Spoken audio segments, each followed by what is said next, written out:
deployed. Uh,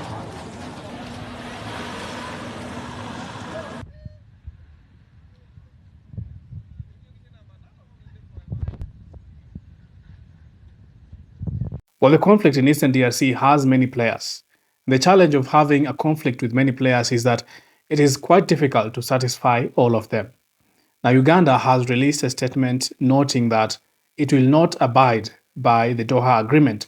This is the agreement between the M23 and the DRC government.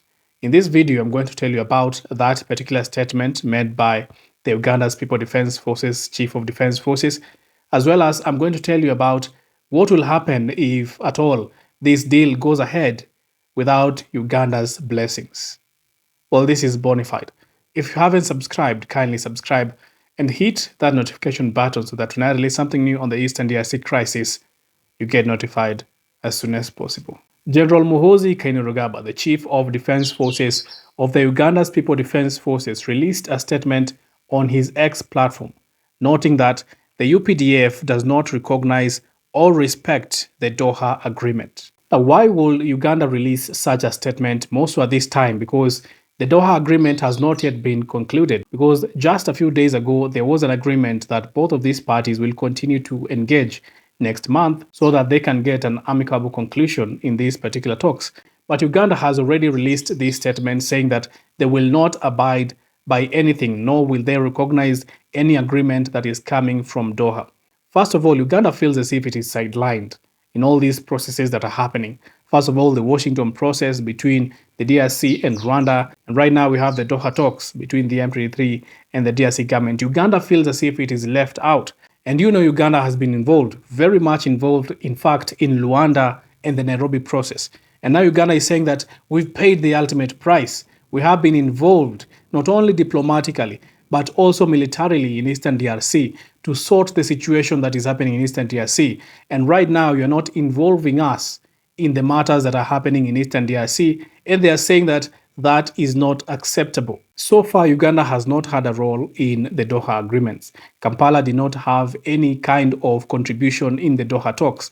What we know so far is that the Doha talks only include Rwanda, M23, and the DRC. And that is the reason perhaps that Uganda is feeling as if it is left out in these critical decisions that are happening just across the border. But one may ask, why is Uganda very much interested, yet this M23 is largely bordering Rwanda, and of course, it is the Rwanda Defense Forces that is accused of backing up M23. Why is Uganda very much interested in this? This is because there are some sections where Uganda is actually bordering the areas that have been occupied by the M23.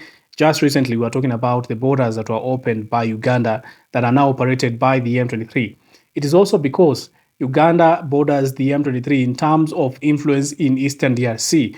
Uganda is in Ituri province. Uganda has been in Bunia. Uganda has been in different places where the M23 also wanted influence. And now Uganda also wants to assert its dominance in Eastern DRC. And it is very wary about the outside forces that are now coming in to insert their influence in Eastern DRC. Talk about Qatar, talk about Washington right now being a very central part of what is happening in Eastern DRC and the M23 and the decisions that are going to be made in Eastern DRC. This is why Uganda is very, very much concerned about what exactly is going to be achieved in these Doha talks. Are they going to be lasting? Because according to Uganda, what happens in Eastern DRC, more so what happens just close to its borders, is very, very important, not only to the security, but also to the economic activities that are happening in that region in Eastern DRC and bordering Western Uganda. So Uganda has some few major concerns. In terms of diplomatic exclusion, Uganda wants to be part of all major regional decisions, not just an observer. And in terms of security influence, Uganda also wants a say over rebel disarmament if there will be some disarmament that will happen to the M23 because of this Doha agreement. And also Uganda wants a say over security arrangements that are going to be met in future because of these Doha agreements, because this is going to impact the security arrangements also in northeastern part of the DRC that is now being managed by the Uganda's People Defense Forces. But from time to time, we've had General Muhoozi Kainerugaba coming up very strongly to support Rwanda and the Rwandan president and saying that no one is going to touch the Rwandan president or the Rwandans.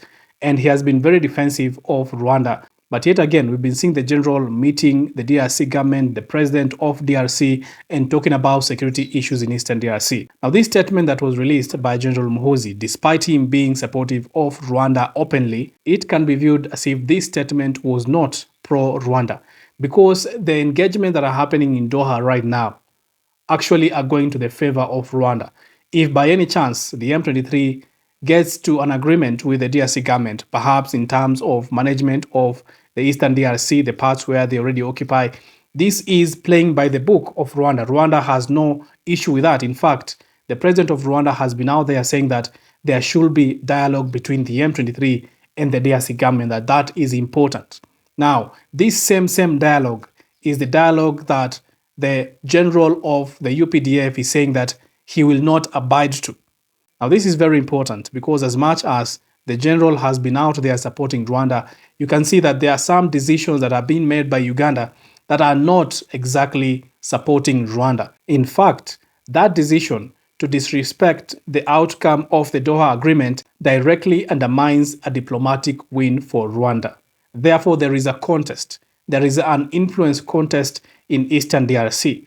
Uganda is seeing as if Rwanda is having that leverage, that influence in Eastern DRC that is going to rival its own influence in Eastern DRC. And Uganda is now putting a block and say that you are coming too far. We're not going to accept that Rwanda will have all this influence in Eastern DRC, curtailing our own influence. And what is the result of that? The result of that is that Uganda will want to expand its influence in Eastern DRC.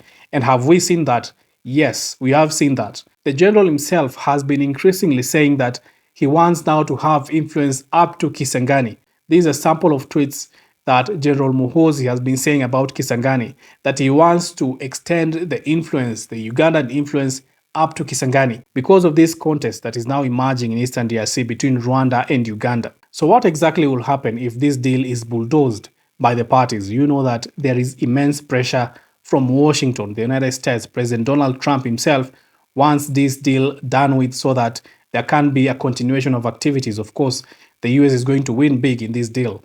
What if this deal goes on even if Uganda is not satisfied? Then Uganda can decide to refuse to support or cooperate with enforcement, for example, disarmament or troop withdrawal. Uganda can also allow cross-border movement of fighters and supplies. You know, this is not the first time that we're talking about Uganda allowing cross-border movement of rebels to get whatever facilities they want or get the equipment they want. We talked about just the other day, Uganda allowing the General Makenga of the M23 going in and out of the territory of Uganda back to DRC to manage the rebel movement in Eastern DRC, the M23, back then.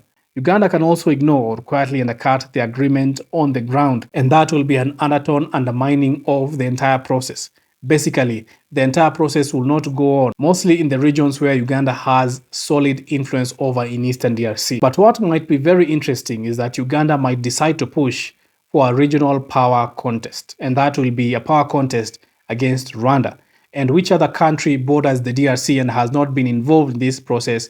And that is Burundi. Burundi has not been very directly involved in this process. Therefore, Uganda and Burundi can have some kind of an agreement to rival the influence that now Rwanda has put forward in Eastern DRC through the M23. Generally, Uganda is positioning itself as a major player in Eastern DRC and is out there saying that we cannot be ignored in this entire process. We want a seat at the table to also bring our grievances and also be heard in these processes so that there can be a lasting peace in Eastern DRC. Well, I will continue to keep you informed of the latest of what is happening in Eastern DRC.